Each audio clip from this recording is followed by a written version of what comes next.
আসসালামু আলাইকুম। সবাইকে শুভেচ্ছা জানাচ্ছি। মাসুম মাহবুব। পৃথিবীর যেই প্রান্ত থেকে যারা দেখছেন সবাইকে শুভেচ্ছা। যারা পরবর্তী দেখবেন তাদের জন্য শুভেচ্ছা।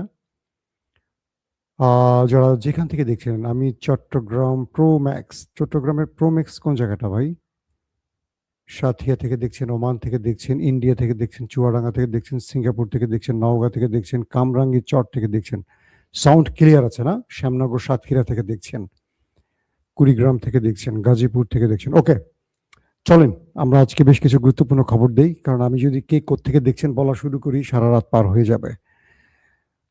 দর্শক, গুরুত্বপূর্ণ খবরটি আজকে দিতে চাই এরকম যে ডোনাল্ড ট্রাম্প অবশেষে একা হয়ে পড়েছেন। তার সামনে এখন অন্ধকার ছাড়া কিছু দেখা যাচ্ছে না।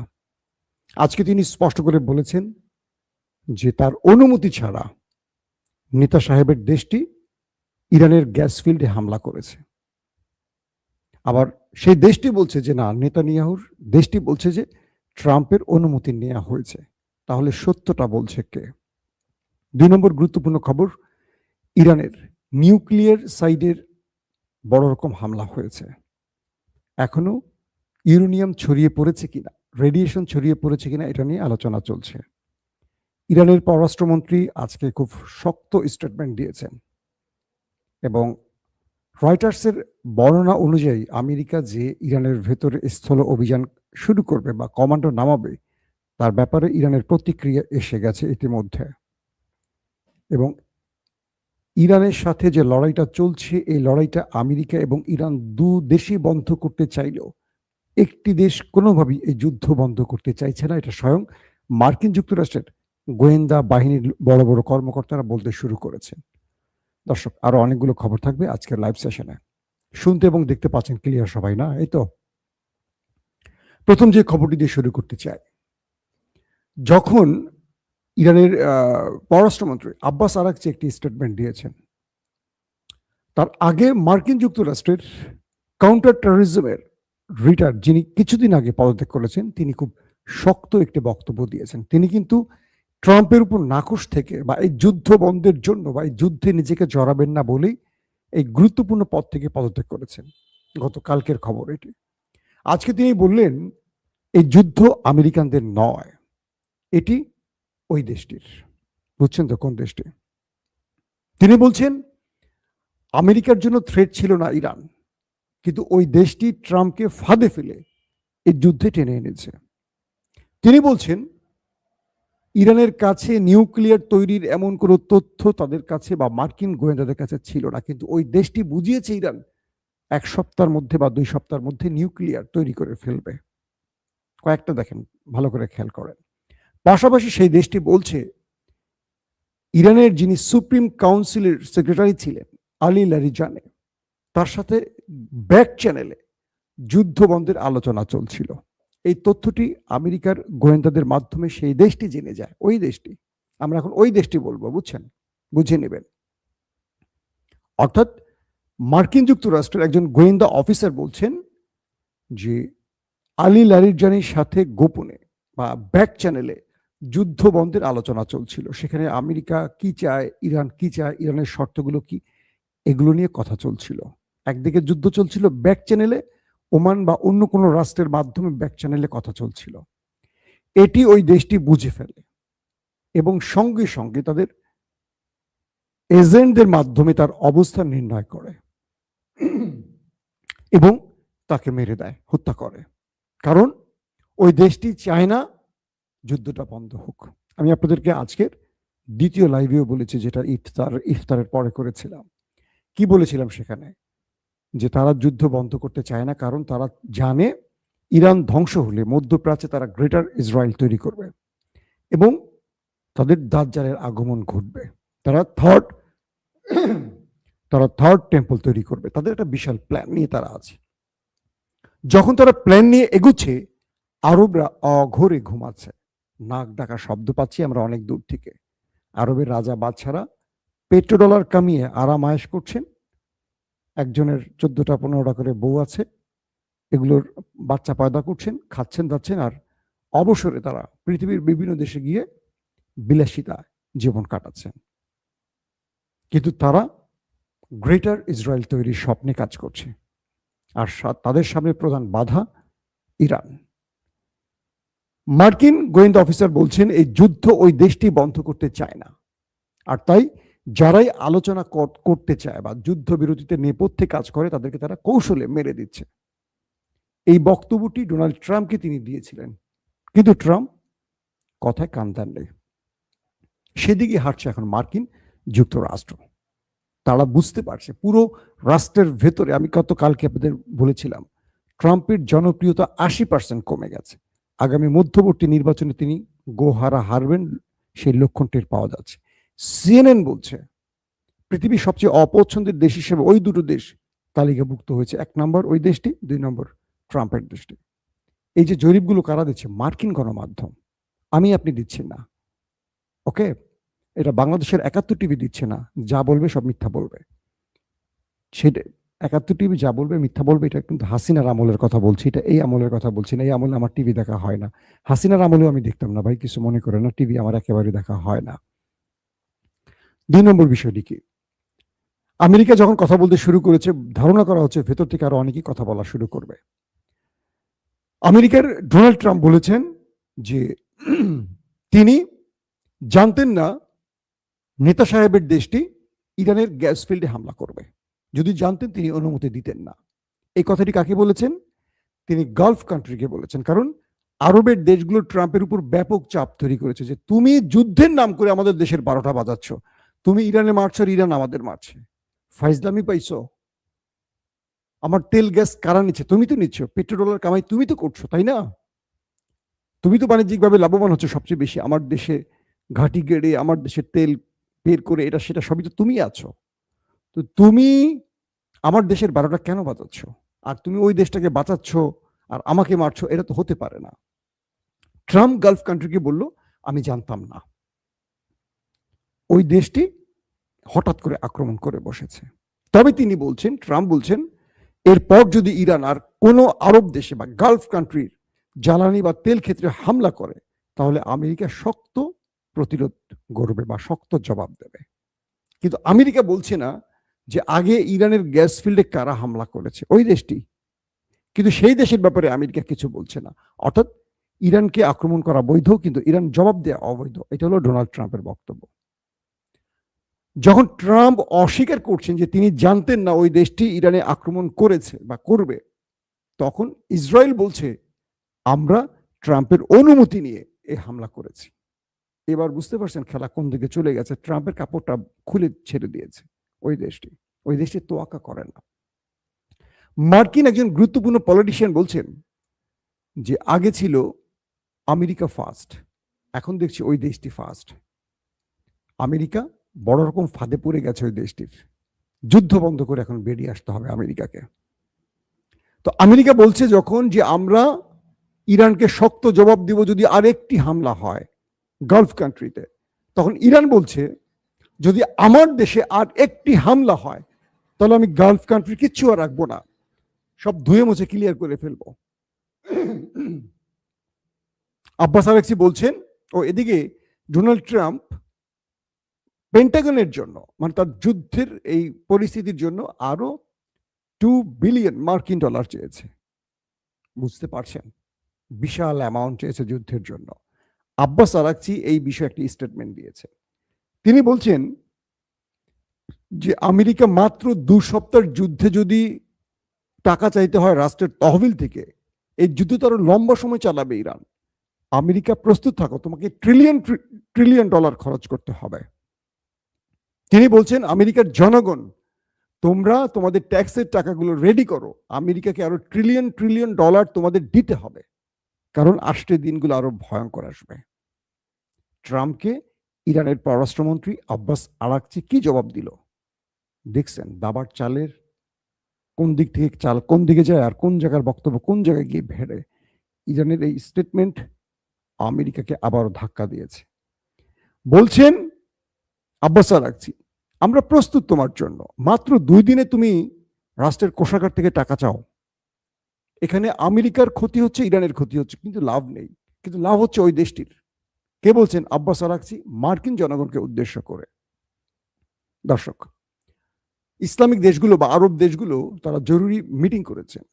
মিটিং শেষে তারা ইরানের বিরুদ্ধে গেছেন। তারা বলছেন ইরান আরব রাষ্ট্রগুলোর ভেতরে আবাসন বিভিন্ন সিভিলিয়ানদের উপর হামলা করছে, এরকম অনেকগুলো অভিযোগ তুলেছেন।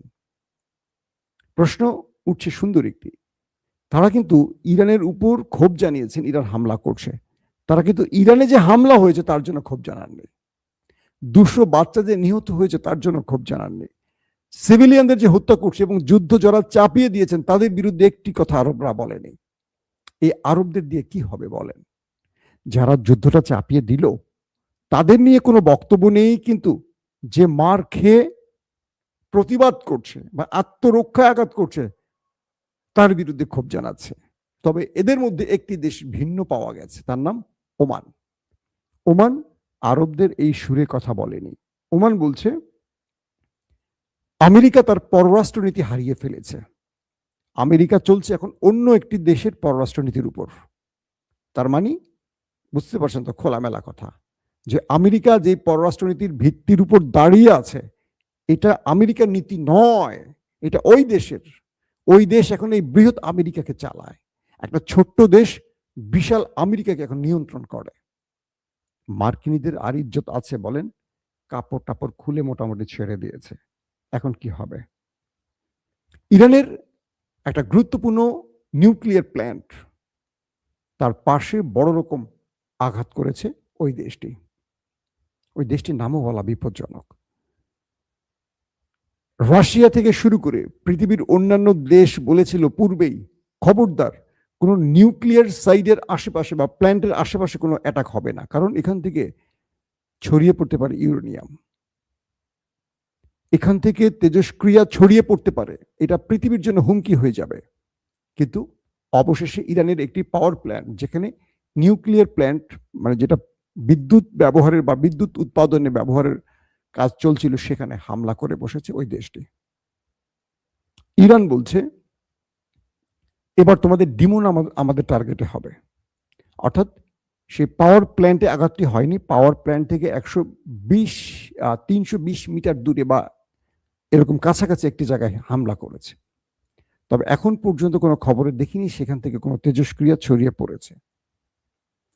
এই যে আঘাতগুলো তারা করছে, তারা কিন্তু একটা বৃহৎ আকারের যুদ্ধ চায় এবং এই যুদ্ধে ইরানকে একেবারে শেষ করে দিতে চায়। কিন্তু পুরো পৃথিবী এটার বিরুদ্ধে দাঁড়িয়ে গেছে, কিন্তু তারা কাউকে তোয়াক্কা করছে না। তাদের শক্তিটা কি দেখেন, আমেরিকা ট্রাম্পকে বলছে, ট্রাম্প মিথ্যা বলছে, ট্রাম্প আমাদের অনুমতি দিয়েছে। পুচকে একটা দেশ কিভাবে আমেরিকা নিয়ন্ত্রণ করে? কারণ অর্থ ব্যবস্থা, যত রকম মাল, মাথার মধ্যে যত জ্ঞান বুদ্ধি আছে, প্রযুক্তি, সব ওই শালার, মানে আমার বইয়ের ভাইয়ের কথা বলছিলাম আর কি, শালা তাদের কাছে আছে। তারা এখন আমেরিকাকে চালায়। সালাউদ্দিন কাদের চৌধুরী একটা কথা বলেছিল, তার কথাটা এখন বলবো না। তো রয়টার্স বলছে আমেরিকা চূড়ান্ত সিদ্ধান্ত নিয়েছে আগামী সপ্তাহে তারা ইরানে স্থল অভিযান চালাবে। এটা নিয়ে আমি ডিটেল তথ্য আজকের মাগরিবের পরে লাইভে দিয়েছি, এটা আর আমি নতুন করে আলোচনা আনতে চাই না, এটা আপনারা হয়তো বা জেনেছেন। এখন যে বিষয়টি তৈরি হচ্ছে যে ইরান এই যুদ্ধ থেকে বেরোবে কি করে, কিংবা আমেরিকা এখান থেকে বেরোবে কি করে। ব্যাক চ্যানেলে কথা চলছে, কিন্তু এই যুদ্ধটা বন্ধ করতে দেবে না ওই দেশটি। তারা একটা বিশাল টার্গেটে নেমেছে এবং সেই টার্গেটে তারা এখন ইরানের মধ্যে আরো বড় ম্যাসিভ আকারে অ্যাটাক চালাবে। ইরানের আব্বাস আরাকচি বলেছেন যে এই যুদ্ধটাকে একটা বৃহৎ যুদ্ধে ছড়িয়ে দিতে ওই দেশটি 9/11-এর মতো কিছু ঘটাতে পারে এবং আরবের মধ্যে ভয়ঙ্কর কোনো ফলস ফ্ল্যাগ অপারেশন করতে পারে। পুরো পৃথিবী জানে যে এরকম কিছু তারা ঘটাতে পারে, তারা ঘটায়। গুপ্ত হত্যায় মাস্টার কারা আপনারা জানেন, তারাই। আরবদের সতর্ক থাকতে হবে, ইরানদের বিরুদ্ধে গান গাইতে গাইতে তোমরা আরো বড় বিপদে পড়ো না। ইরান বলেছে যদি আমার রাষ্ট্রের ভেতরে আর গুরুত্বপূর্ণ স্থাপনায় আঘাত আসে, আমি গালফ কান্ট্রিকে কিচ্ছু রাখবো না। আমি নেমেছি এই যুদ্ধে মরার জন্য, কাউকে বাঁচিয়ে রেখে আমি মরবো না, মেরে মরে যাব। কে বলছে? ইরান। মার্কিন যুক্তরাষ্ট্রকে মানে কমান্ডো বাহিনী যে নামাবে এটার ব্যাপারে সতর্ক করছে তার দেশের সামরিক বিশেষজ্ঞরা। তারা বলছে ইরান এখন আত্মহত্যার মুডে আছে। তো তুমি বাহিনী নামাবা খার্ক দ্বীপে বা নিউক্লিয়ার চুরির জন্য, তোমার পুরো বাহিনীকে ওরা শেষ করে ফেলবে। কারণ ওরা এখন যে যুদ্ধে নেমেছে এখান থেকে পেছনে ফেরার জন্য নয়। এই জাতির 5-6 হাজার বছরে কোনো পরাজয়ের ইতিহাস নেই। কেবল খেলাফতের সময় তারা পারস্যরা একবার পরাজিত হয়েছে। পৃথিবীর বহু সাম্রাজ্য পরাজিত হয়েছে। ইরানিদের বা এই পারস্য জাতির ইতিহাসটা একটু ঘাটলে দেখবেন। মার্কিন সামরিক বিশেষজ্ঞরা পেন্টাগনকে সতর্ক করছে, তোমরা কমান্ডো নামাবার আগে চিন্তা করো, কারণ ইরান প্রয়োজনে খার্ক দ্বীপটাই ধ্বংস করে ফেলবে। যদি তোমাদের বাহিনী নামে, পুরো বাহিনী শুধু খার্ক দ্বীপ তলিয়ে ফেলবে, সাগরের নিচে ডুবিয়ে দিবে, ইরান ছাড়বে না। আর ইরান বলছে, যদি আমার দেশে আবারও হামলা হয়, আমি গালফ কান্ট্রির কিচ্ছু আর বাকি রাখবো না। নিজে তো ডুববো, ওদেরকে নিয়ে ডুববো। এখন গালফ কান্ট্রির উচিত ট্রাম্পকে চাপ দিয়ে যুদ্ধ বন্ধ করা, কারণ সম্মিলিতভাবে ইরানের কিছু করতে পারবে না ওরা। কারণ ইরান তো বেঁচে যাওয়ার জন্য লড়াই করছে না, ইরান এই যুদ্ধটা করছে শত্রুকে হয় মুছে ফেলবে, নিজে মুছলে তাকে নিয়ে মুছবে, একা না। ইরান একা শেষ হবে না, তাকে নিয়ে শেষ হবে। তো এই নীতিতে যারা লড়াই করে তাদের পরাজিত করা যায় না, কোনোভাবেই যায় না। আমেরিকা 20 বছর আফগান থেকে বিজয় নিতে পারেনি, ইরান থেকে কি বিজয় নেবে কমান্ডো বাহিনী নামিয়ে? তারা ফেরত যেতে পারবে? যেখানে নামবে সেখানে মাইন পুঁতে রেখে দিয়েছে ইরান, শুধু উড়বে, আসবে আর উড়ে ছাতু হয়ে আকাশের দিকে চলে যাবে। এখন এই মুহূর্তে যে কোনোভাবে এই যুদ্ধটা বন্ধ করা খুব জরুরি। যদি এই যুদ্ধটা বন্ধ করতে না পারে, এটা অনেক বড় দিকে চলে যাবে। কারণ এরপর যদি ইরানের কোনো নিউক্লিয়ার সাইডই অ্যাটাক করে বসে ওই দেশটি, ইরান ডিমোনা উড়িয়ে ফেলবে, তাহলে মধ্যপ্রাচ্য, পুরো মধ্যপ্রাচ্য তেজস্ক্রিয়তা শেষ হয়ে যাবে। আর যেভাবে এগুচ্ছে, একজন একজনের গ্যাস ক্ষেত্রে, তেলের পয়েন্টে হামলা করছে, আগামী দিনে তেল গ্যাস থেকে পৃথিবী মুক্ত হয়ে যাবে। অর্থাৎ ইমাম মাহাদি আসার আগের যে সিমটমটি আমরা জানি, যে সে সময় পৃথিবীতে আর কোনো প্রযুক্তি থাকবে না। এই যে আপনারা আমার কথা শুনছেন, মোবাইল, ইন্টারনেট কিছু থাকবে না, মানুষ সেই আগের যুগে চলে যাবে, একদম আগের যুগে। সেই দিকটাই যাচ্ছে। দেখেন যেভাবে তেলের গ্যাস ফিল্ডে হামলা চলছে, তেল গ্যাস ছাড়া ইন্টারনেট ব্যবস্থা চলবে, মেশিনগুলো চলবে, কোনো সিস্টেম চলবে, টিভি চলবে, মোবাইল চলবে, বিদ্যুৎ ব্যবস্থা থাকবে, সব তো ভেঙে চুরমার হয়ে যাবে। তো এরা পৃথিবীকে ধ্বংস করে ফেলছে। এরা এদের নিজেদের স্বার্থে কামড়াকামড়ি করতে গিয়ে যুদ্ধে জয়ের জন্য তারা টার্গেট করছে কি এখন গ্যাস তেল ফিল্ডগুলোকে। এগুলো তারা তৈরি করছে না, আল্লাহ প্রদত্ত। এখন এগুলো ধ্বংস করে কেউ কোনো মানে লাভ ঘরে তুলতে পারবে? আজকে মধ্যপ্রাচ্যের তেল কি মধ্যপ্রাচ্য ভোগ করছে? পুরো পৃথিবী পাচ্ছে। ইরানের তেল পাচ্ছে না, রাশিয়ার তেল পাচ্ছে না, আজারবাইজানের তেল পাচ্ছে না? পাচ্ছে তো।